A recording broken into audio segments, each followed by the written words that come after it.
Hello everybody. So this is our lecture series on Arbitration and Conciliation Act. So अब तक हम लोग ने देख लिया था कि आर्बिट्रेशन का रिजल्ट आ चुका है, ठीक है ना। अब हम लोग देखेंगे उसके बाद क्या होगा, ठीक है ना। तो सेक्शन 36 बात करता है कि after the signed copies of arbitral award has been delivered to the parties, मतलब आर्बिट्रेशन का जो भी अवार्ड आया, जो भी डिसीजन आया, आर्बिट्रेशन में डिसीजन या जजमेंट नहीं कहते, उसको अवार्ड कहते हैं। जो भी अवार्ड आया तो दोनों पार्टीज और आर्बिट्रेटर के उस पर साइन होंगे, ठीक है ना। और उसकी साइंड कॉपीज दोनों पार्टीज को दे दी जाएंगी उस अवार्ड को, ठीक। अब देखिए, अब दोनों पार्टीज को आर्बिट्रेशन की साइंड कॉपीज मिल गई, ठीक, आर्बिट्रल अवार्ड की साइंड कॉपीज मिल गई। Party in whose favour award is made would like to go for the enforcement of the award, भाई आपके फेवर में अगर अवार्ड है तो आप उसको एग्जीक्यूट करवाने जाओगे, ठीक। और एंड पार्टी अगेंस्ट हुम अवार्ड इज,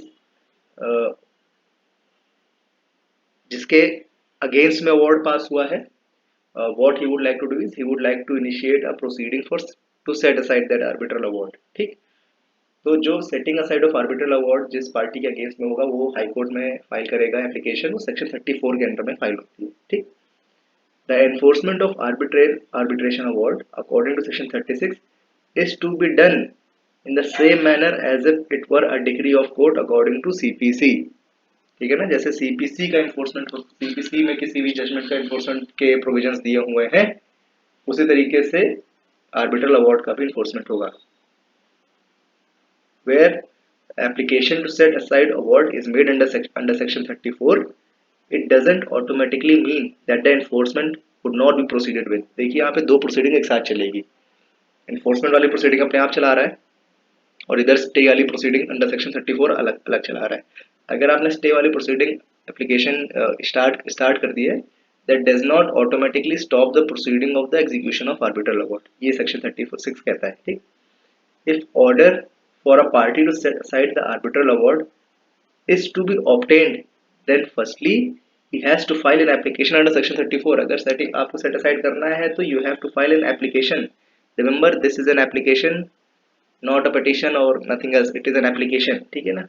एग्जाम का क्वेश्चन है इसलिए मैं इस पे फोकस कर रहा हूँ। Under section 4 and another application for the stay of enforcement must be filed under section 36 two. अब देखिए आपको दो एप्लीकेशन फाइल करनी है। पहली एप्लीकेशन की भैया जो अवार्ड पास हुआ उसको, उसके हम लोग को सेट असाइड की एप्लीकेशन की भैया उस ऑर्डर को हटा दीजिए आप।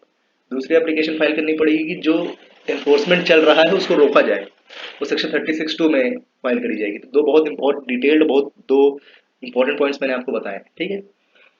This is to enforce the idea that justice just because the proceeding for setting aside of award is in progress doesn't mean that the award can't be enforced, ठीक है। अब देखते हैं, दो तरीके से अपील हो सकती है, ठीक है। अगर आपको अपील करनी है दो तरीके से कर सकते हैं।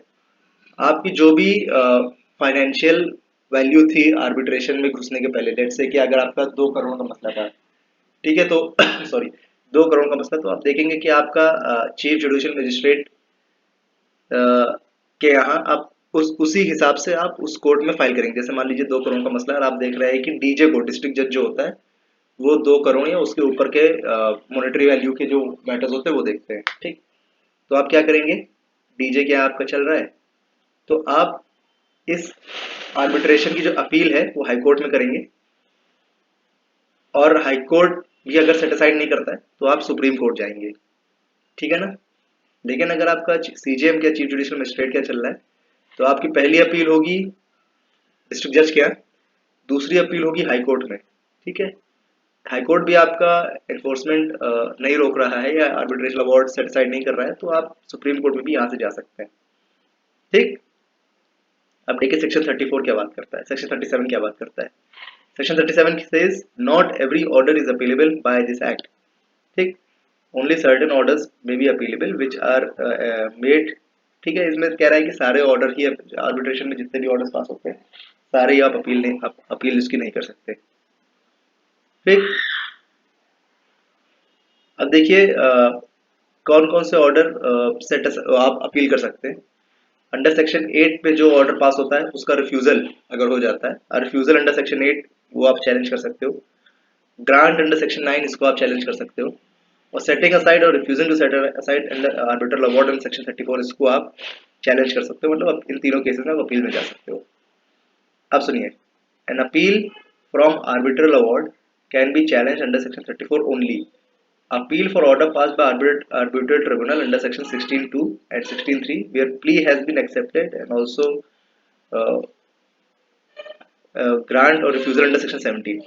The general rule is no second appeal has from order passed in appeal, but this doesn't prevent any appeal to supreme court. अब कह रहा है कि आप सेकंड अपील नहीं कर सकते हो, लेकिन आप सुप्रीम कोर्ट जा सकते हो। This is already same. ठीक है, सेक्शन 34 बहुत इंपॉर्टेंट। चलिए इसको हम लोग अगली वीडियो में देखते हैं। ठीक है ना, इसको अगली वीडियो में हम लोग देखेंगे। सेक्शन 34 के बारे में बहुत इंपॉर्टेंट सेक्शन है, इसको पढ़ेंगे। ठीक है ना, थैंक यू फॉर वॉचिंग।